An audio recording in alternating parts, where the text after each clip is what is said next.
Cercarli a quanto pare è inutile, non ci sono o se ci sono ben nascosti. La vicenda di un grosso marchio di ristorazione che tra Venezia e Mestre non riesce ad assumere panettieri è diventata un piccolo caso. Nessuno si fa avanti nonostante si tratti di una valida opportunità con buone prospettive per il futuro.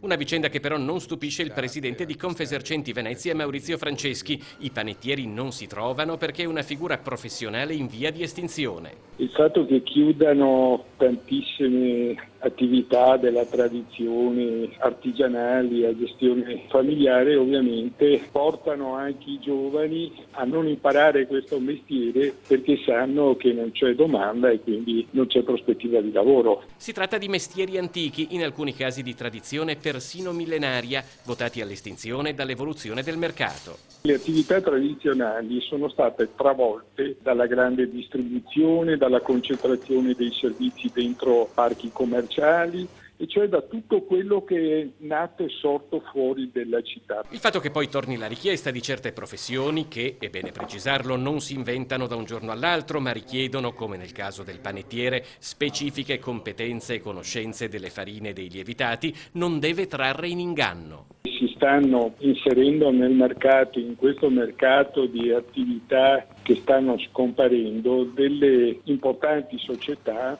anche non italiane, ma se guardiamo bene, dove in una località che vive di turismo, per cui sarà un'offerta anche questa molto legata alla domanda turistica.